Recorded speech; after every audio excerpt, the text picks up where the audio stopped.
प्रत्येकाच्या आयुष्यात लहान सामान्य घटना घडतात, परंतु कधीकधी एखादी सामान्य वाटणारी घटना सद्गुणी व्यक्तीसाठी प्रेरणाचा असाधारण स्रोत बनते. त्याच्या आत असा अदम्य उत्साह जागृत करते की तो सर्व सुखसोयी आणि विलास सोडून मुक्तीच्या मार्गावर पुढे जातो, महान शौर्य दाखवतो. म्हातारा माणूस, आजारी माणूस, मृत माणूस किंवा भिक्षू पाहणे हे असामान्य नाही. लोक नेहमीच पाहत असतात. हे शक्य आहे की त्याचे वडील शुद्धोधन यांनी त्यांचा मुलगा सिद्धार्थ संन्यासाच्या मार्गातून पळून जाऊ नये म्हणून त्याला विलास आणि सुखात गुंतवून ठेवले असेल. हे देखील शक्य आहे की त्याला यापूर्वी कधीही मृत व्यक्ती पाहण्याची संधी मिळाली नसेल, परंतु त्याने एक वृद्ध व्यक्ती पाहिली असेल. जरी राजकुमारापासून वृद्ध नोकरांना दूर ठेवले गेले असले तरी त्याची स्वतःची धाकटी आई प्रजावती गौतमी आणि त्याचे वडील शुद्धोधन हे राजकुमार 25-30 वर्षांचे असताना आधीच 70 वर्षांचे होते. त्याने त्यांचे पांढरे केस आणि त्यांच्या चेहऱ्यावरील सुरकुत्या पाहिल्या असतील. त्याचप्रमाणे त्याने त्यांच्यापैकी एकाला कधी कधी आजाराने ग्रस्त होताना पाहिले असेल. ते एक धार्मिक राजघराणे होते. संत आणि ऋषींना अन्नदान आणि सन्मान हे नेहमीचेच घडत होते. राजकुमाराला स्वतः त्यांच्यासमोर आदरांजली वाहण्यासाठी आणि त्यांचे आशीर्वाद घेण्यासाठी आणले गेले असावे. म्हणूनच असे गृहीत धरणे चुकीचे नाही की राजकुमाराने यापूर्वीही अशी दृश्ये पाहिली असतील, परंतु त्या दिवशी या परिस्थितीचे साक्षीदार होऊन त्याची मानसिक स्थिती अशी असावी की त्याने घर सोडून सत्याचा शोध घेण्याची एक शक्तिशाली प्रेरणा निर्माण केली असेल, जी थांबवता येणार नाही. त्या दिवशी त्याने पाहिलेल्या वृद्धापकाळ, आजार आणि मृत्यूच्या प्रतीकांनी संपूर्ण जगाचे दुःख जागृत केले असेल आणि त्या संन्यासी भिक्षूच्या शांत चेहऱ्याच्या प्रतीकाने दुःखापासून मुक्ततेचे एक अद्वितीय आश्वासन जागृत केले असेल. म्हणूनच त्या घटनेने चिंतनशील राजकुमाराच्या मनात विचारांचे वादळ निर्माण केले असेल. जिथे जन्म, वृद्धत्व, रोग आणि मृत्यूचा पूर्ण आक्रोश आहे, तिथे त्यांच्या पलीकडे शाश्वत निर्वाणाचे सत्य असले पाहिजे. मला ते शोधावे लागेल. ज्याप्रमाणे एकीकडे इंद्रिय दुःख आहे आणि दुसरीकडे इंद्रिय सुख आहे, त्याचप्रमाणे जिथे अस्तित्वाचे चक्र आहे, तिथे या चक्रातून मुक्तता असली पाहिजे. ज्याप्रमाणे जगात उष्णता आहे, त्याचप्रमाणे त्याचा प्रतिकार करण्यासाठी शीतलता देखील आहे. त्याचप्रमाणे जिथे त्रिगुणी दुःख आहे, तिथे निर्वाणाची परमशांती देखील असली पाहिजे, जी सर्व उष्णता नष्ट करते. ज्याप्रमाणे पाप आणि त्याच्या विरुद्ध पुण्य आहे, तिथे जन्म आहे, तिथे अजन्मही असला पाहिजे. जिथे वृद्धत्व आहे, तिथे अमरत्वाची अवस्था देखील असली पाहिजे. जिथे मृत्यू आहे, तिथे अमरत्व देखील असले पाहिजे. मला याचा तपास करावा लागेल, मला निरीक्षण करावे लागेल. जन्म, वृद्धत्व, रोग आणि मृत्यूच्या या वेदनादायक चक्राचे काही मूलभूत कारण असले पाहिजे आणि जर असेल तर ते सोडवण्याचा मार्ग असला पाहिजे. जर असा उपाय असेल तर तो स्वतःला अस्तित्वाच्या चक्रातून पूर्णपणे मुक्त करू शकतो. दुःखाच्या पूर्ण समाप्तीचे अंतिम सत्य प्राप्त होऊ शकते. हे केलेच पाहिजे. हे केवळ माझ्या स्वतःच्या दुःखाच्या समाप्तीसाठी नाही, तर जगातील अनेक प्राण्यांच्या दुःखाच्या मुक्तीसाठी आहे. अंतिम सत्याचा शोध घेणे आवश्यक आहे. घाणीने व्यापलेल्या व्यक्तीकडे त्याची घाण धुण्यासाठी एक तलाव असतो, परंतु जर तो तलाव शोधत नसेल तर तो कोणाचा दोष आहे? तलावाचा नक्कीच नाही. प्राणघातक शत्रूंनी वेढलेल्या व्यक्तीकडे पळून जाण्याचा मार्ग असतो, परंतु जर तो शोधत नसेल तर तो कोणाचा दोष आहे? मार्गाचा नाही. आगीने वेढलेल्या घरातून पळून जाण्याचा मार्ग असतो, परंतु जर कोणी तो शोधण्याचा प्रयत्नही केला नाही तर तो कोणाचा दोष आहे? अग्नीचा नाही. रोग बरा करण्यासाठी उपचार आहेत, परंतु जर रुग्ण तो शोधत नसेल तर तो कोणाचा दोष आहे? उपचाराचा नाही. जन्ममृत्यूच्या चक्रातून ग्रस्त असलेल्या व्यक्तीसाठी दुःख कमी करण्याचा मार्ग आहे, पण जर त्यांनी तो मार्ग शोधला नाही तर दोष कोणाचा आहे? मार्गाचा नाही. आणि हे शोध घरी करता येत नाही. बहुतेक घरे धर्माच्या नावाखाली विधी करतात. त्यांच्यातील अंतिम सत्य शोधणे म्हणजे शून्यतेत सार शोधण्यासारखे आहे. माझ्या वडिलांनी समकालीन तत्वज्ञानींना आमच्या घरी आमंत्रित केले आणि सर्व तात्विक विश्वासांवर वादविवाद करण्याचे साधन उपलब्ध करून दिले. परंतु केवळ चिंतनातून अंतिम सत्य प्राप्त करणे अशक्य आहे. भूतकाळातील मुक्त महापुरुषांनी स्वतः आणि स्वतःमध्ये सत्याची जाणीव करून दिली. मलाही तेच करावे लागेल. मला स्वतःमध्ये अंतिम सत्याचा शोध घ्यावा लागेल. हे करण्यासाठी मला आत प्रवेश करण्यासाठी एक वैज्ञानिक पद्धत शोधावी लागेल आणि त्याच्या अखंड सरावासाठी एक अनुकूल वातावरण आवश्यक आहे, जे या बाह्य, गौरवशाली, राजेशाही वातावरणात साध्य करणे अशक्य आहे. या 4 सामान्य वाटणाऱ्या घटनांनी अंतिम सत्य शोधण्याच्या या तीव्र इच्छेला किती बळ दिले. अतुलनीय सौंदर्य, परमसुंदर. आपल्या समर्पित पत्नी यशोधरा आणि त्याचा सुंदर, कोमल नवजात मुलगा राहुल यांच्या सर्व आकर्षणांना सोडून देऊन सत्याचा शोध घेणारा राजकुमार सिद्धार्थ बेघर झाला. त्याने आपल्या राज्यातील सर्व सुखसोयी आणि सुखांचा त्याग केला, ज्याप्रमाणे जो शौचास जाऊन आणि नंतर मागे वळून पाहता निघून जातो. परमसत्याचा शोध घेत असलेल्या राजकुमाराने अनेक ठिकाणी भटकंती केली आणि अनेक प्रयोग केले. स्वतःमधील समाधीच्या अथांग खोलीपर्यंत पोहोचण्यासाठी त्याने त्या काळातील प्रसिद्ध ध्यान शिक्षक आलार कलाम आणि उद्कर्मपुत्त यांच्याकडून अनुक्रमे 7वे आणि 8वे ध्यान शिकले. परंतु हे देखील त्याला इंद्रियांच्या पलीकडे असलेल्या अंतिम सत्याच्या अनुभूतीकडे नेण्यात अयशस्वी ठरले. त्या काळात हे ध्यानाचे खूप उच्च स्तर होते. पहिले ते 4थे ध्यान अंतर्मनावर केंद्रित होते, तर 5वे ते 8वे ध्यान अनंताच्या पलीकडे विस्तारण्यावर केंद्रित होते. या ध्यानांना अनेक आधार आहेत.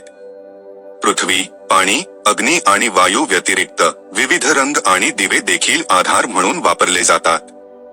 दीर्घ सरावाद्वारे अशा आधारांना बंद डोळ्यांसमोर एका लहान बिंदूपर्यंत संकुचित केले जाते, स्थिर केले जाते आणि नंतर प्रबळ इच्छाशक्तीने त्यांच्यावर पूर्ण नियंत्रण मिळविण्यासाठी असंख्य प्रयोग केले जातात.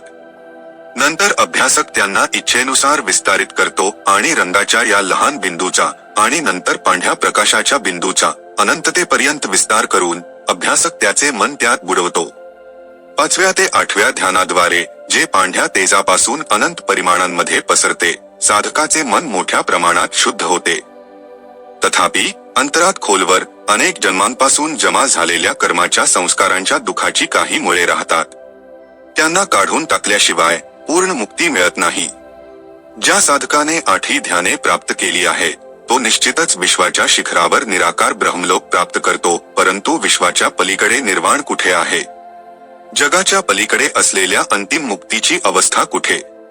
असा साधक अलौकिक अनुभव प्राप्त करून निश्चितच अनेक वरवर अलौकिक शक्ती आणि सिद्धी प्राप्त करतो. परंतु इंद्रियांच्या पलीकडे असलेल्या शाश्वत आणि अटल परमशांतीच्या स्थितीचे काय?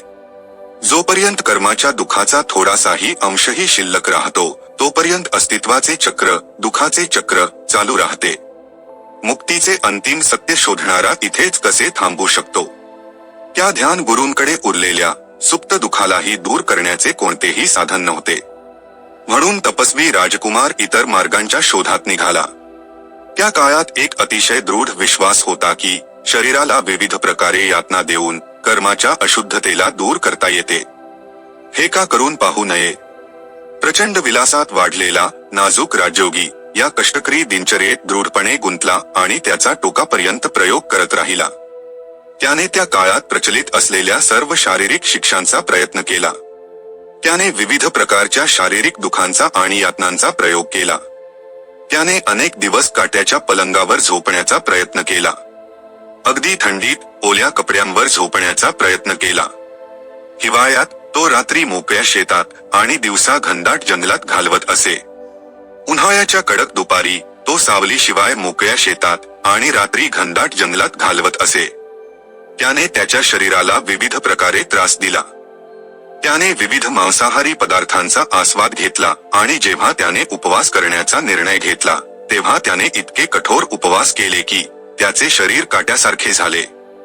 मांस आणि रक्ताचा एकही अंश शिल्लक राहिला नाही, फक्त हाडांचा सांगाडा आणि सुकलेली त्वचा उरली. वयाच्या 35व्या वर्षी मी 80 वर्षांच्या वृद्धापेक्षाही वाईट स्थितीत होतो. माझे सुंदर शरीर एकेकाळी सोनेरी रंगाचे होते, ते काळे झाले. सर्वत्र मातीचे डाग जमा झाले. माझे कंबर उंटाच्या पायांसारखे झाले होते. माझ्या मणक्याचे बाहेर पडलेले हाडे काट्यांसारखे झाले. एक वळलेला प्रतिध्वनी करणारा दोर. फासऱ्या एका जीर्ण घराच्या विलग लाकडी तुळ्यांसारख्या दिसत होत्या. डोळ्याच्या कुपींमधील बाहुल्या खोल विहिरीतील तायाच्या प्रतिबिंबासारख्या दिसत होत्या. डोक्यावरील त्वचा उन्हात वाळलेल्या आणि आकुंचन पावलेल्या कच्च्या तुटलेल्या भोपळ्यासारखी दिसत होती. पोटावरील त्वचा पाठीच्या कण्याला चिकटलेली होती. जर मी ते पकडण्याचा प्रयत्न केला तर माझ्या पाठीच्या हाडाचे काटे हातात सापडतील. शरीर इतके क्षीण आणि कमकुवत झाले होते की जेव्हा जेव्हा मी माझे हात धरून उभे राहण्याचा प्रयत्न करेन तेव्हा त्या शरीरावरील कुजलेले मुळावलेले केस तुटून पडतील. जर मी शौचास किंवा लघवी करण्यासाठी उठण्याचा प्रयत्न केला तर मी एक पाऊलही उचलू शकलो नाही, जागीच कोसळलो. शारीरिक यातनांची पराकाष्ठा. जवळजवळ 6 वर्षे शारीरिक वेदनांच्या इतक्या कठोर सरावानंतरही मला आढळले की 8 ध्यानधारणा केल्यानंतरही माझ्या अंतरंगात राहिलेल्या दुखाचा थोडासा अंशही कमी होता तसाच राहिला. तो अजिबात काढला गेला नव्हता. मग मला जाणवले की ज्याप्रमाणे इंद्रियसुख, विलास आणि ऐश्वर्य यांचे जीवन जगणारा माणूस एका टोकाचे जीवन जगतो आणि मुक्तीपासून दूर राहतो, त्याचप्रमाणे शरीराला त्रास देण्याच्या तपस्येत गुंतलेला माणूस दुसऱ्या टोकाचे जीवन जगतो आणि त्याचप्रमाणे मुक्तीपासून दूर राहतो. मनाला सुधारण्याची गरज आहे. ते दुर्गुणांपासून मुक्त होणे आवश्यक आहे. ही मुक्ती मिळविण्यासाठी एक मध्यम मार्ग शोधला पाहिजे. संतुलित आहार घेऊन आणि माझे शरीर उदात्त आध्यात्मिक साधनासाठी योग्य बनवून मी स्वतःमध्ये मध्यम मार्ग शोधू लागलो. मला अनेक अंतर्गत अडथळ्यांना तोंड द्यावे लागत राहिले. शेवटी अनेक जन्मांमध्ये जमा झालेल्या सद्गुणी परिपूर्णतेची असीम शक्ती जागृत झाली आणि विपश्यनेचा मुक्ती मार्ग प्रकट झाला. इंद्रिय सुखांचे बंधन स्पष्ट झाले. शरीराच्या शिक्षेची निरर्थकता स्पष्ट झाली. कर्मकांडांची निरुपयोगिता स्पष्ट झाली. विविध तात्विक समजुतींचे जाळे तुटले. आत्मसाक्षात्काराच्या आधारावर, जागृत भावनिक बुद्धिमत्तेच्या बळावर अंधश्रद्धेतून जन्मलेले तत्वज्ञान योग्य तत्वज्ञान बनले. बौद्धिक चिंतनावर आधारित भ्रामक ज्ञान हे योग्य तत्वज्ञानाच्या आधारे प्रत्यक्ष अनुभवांवर आधारित योग्य ज्ञान बनले. काल्पनिक मुक्ती ह्या मुक्तीत रूपांतरित झाली. सर्वात फायदेशीर योग्य ज्ञान प्राप्त झाले. सर्व दुःखे विखुरली गेली. मन सर्व विकारांपासून पूर्णपणे मुक्त झाले. चेतोविमुक्तीने प्रज्ञामुक्तीमध्ये मदत केली. अंतिम सत्याची जाणीव झाली. राजकुमार सिद्धार्थ यांना सम्यक बोधी प्राप्त झाली आणि ते सम्यक सबुद्ध झाले. पूर्णपणे जागृत, ज्ञानी, सर्वज्ञ हे 4 सामान्य वाटणारे प्रतीक कसे प्रचंड प्रेरणेचे प्रसंग बनले. साधकाच्या मनात निर्माण झालेले सत्यशोधनाचे वादळ अनंत शांतीच्या परम अवस्थेत पोहोचल्यानंतरच थांबले. साधकाला धन्यता मिळाली. अशा साधकाला मिळाल्याने साधनाच धन्य झाली. असा साधक जो केवळ स्वतःच्या कल्याणाचे आणि मुक्तीचे कारण बनला नाही तर लाखो आणि अब्जावधी लोकांच्या कल्याण आणि मुक्तीसाठी प्रेरणास्रोत बनला. समुद्राच्या मध्यभागी बुडणाऱ्यांसाठी तो एक तेजस्वी दीपस्तंभ बनला. अनंत शुभ परिणाम देणारी अशीच शुभ प्रेरणा आपल्यातही जागृत होवो अशी मंगल कामना करूया.